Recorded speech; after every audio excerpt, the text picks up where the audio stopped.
Hello, I'm Alison Hale, and I'm calling all presenters of all types to this short presentation. I didn't realise I was going to have been mic'd up for this, otherwise I would have worn a man's jacket, as Annalie cleverly did, so I got to hold things like this.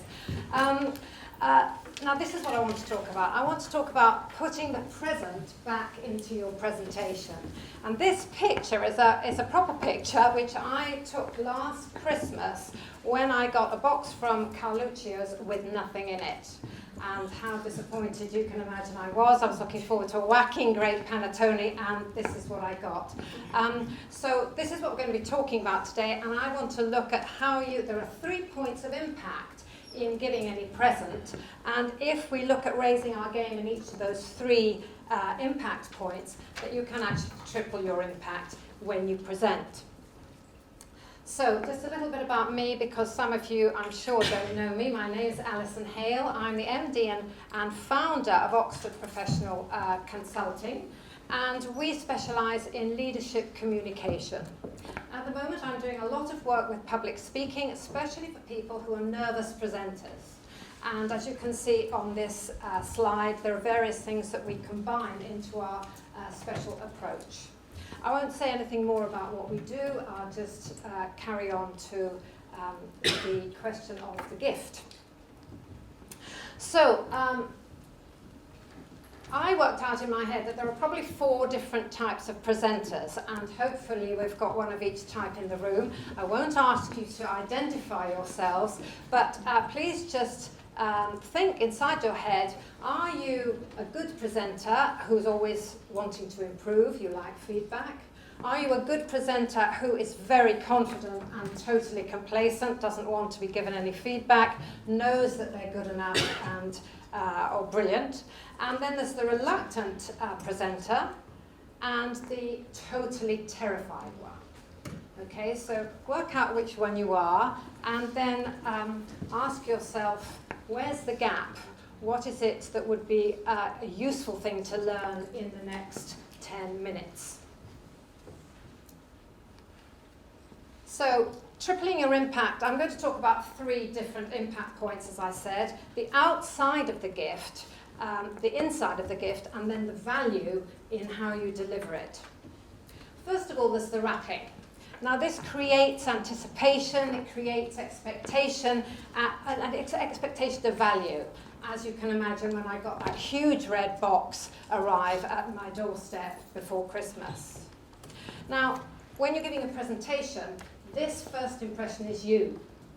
And before you even start speaking, people have received that impression and you've communicated something.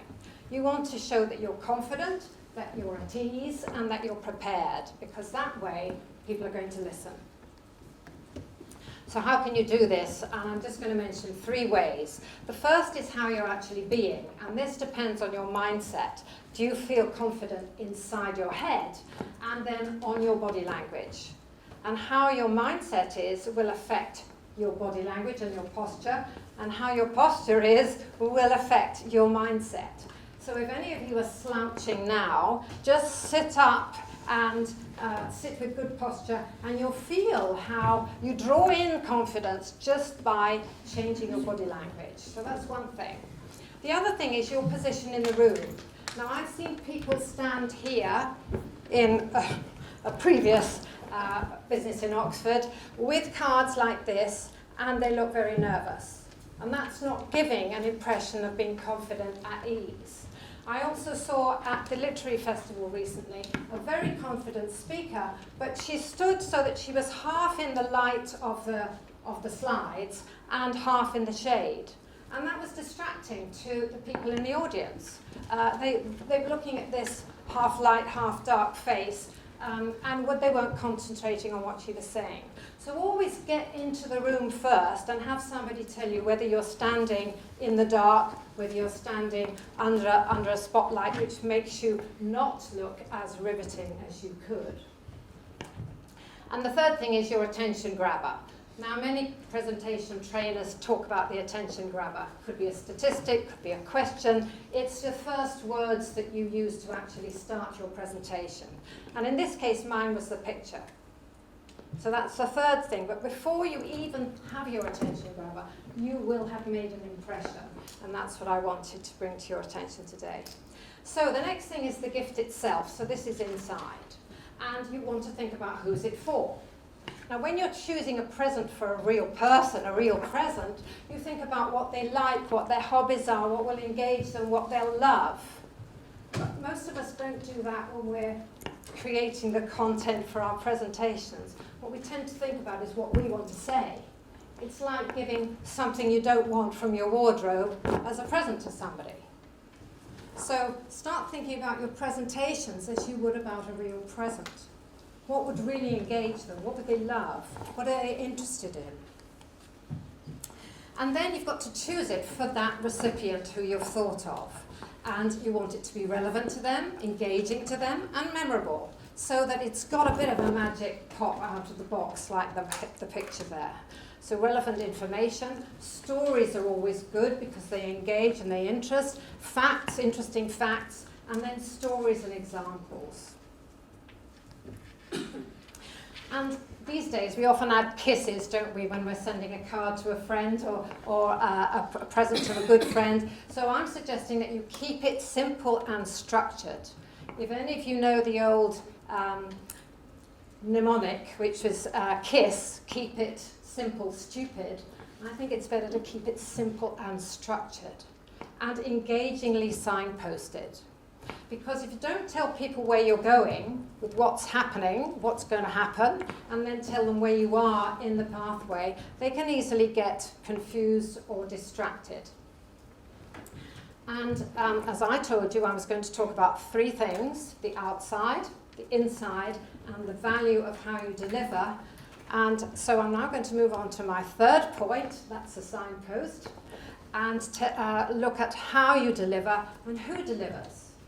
Because obviously, if you're a 2-year-old, like my granddaughter, and you rush up with an exciting present that you've made, she recently gave me a necklace made out of pasta shells, covered with paint and glitter. Well, of course, I thought it was lovely because it came from her, and she was only 2. But if one of you gave me that, I don't think I'd be quite as pleased. So obviously, the giver makes a difference. And it's you, your personality, and how you deliver that's going to make the whole present and the presentation interesting and memorable. So from the start, where it's you, like the wrapping, it's also you throughout in your presentation, because that's how you're going to make your presentation different from other people's. So how you deliver is very important, and I think the three things to remember are these. Sincerity and belief. There's nothing more riveting than somebody who's speaking with real belief in what they're saying. And that's why it's such a dead giveaway if you just pull a presentation out of a folder somewhere and give it because that's the one for your company. You're probably not going to be able to imbue it with your personality and talk as if it's something new and exciting and that you sincerely think is exciting, interesting, riveting.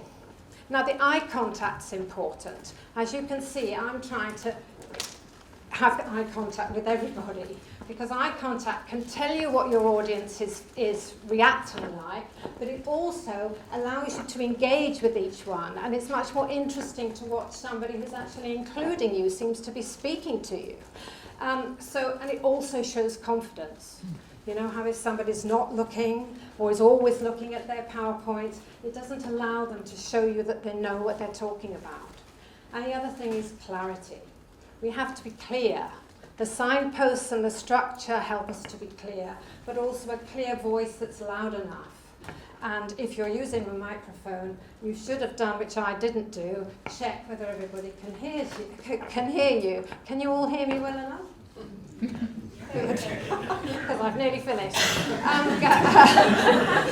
And apart from those three things, the sincerity and belief, the eye contact and the clarity, you want to add some kind of sparkle. And that's why I've put a few stars there. Now this could be if you're good at it, a bit of humour. It could be something extra that you like to add in. Richard Rosser often has a ironic little remark in his presentations, and that's what's going to add a little bit of sparkle to your talk, a bit of charm.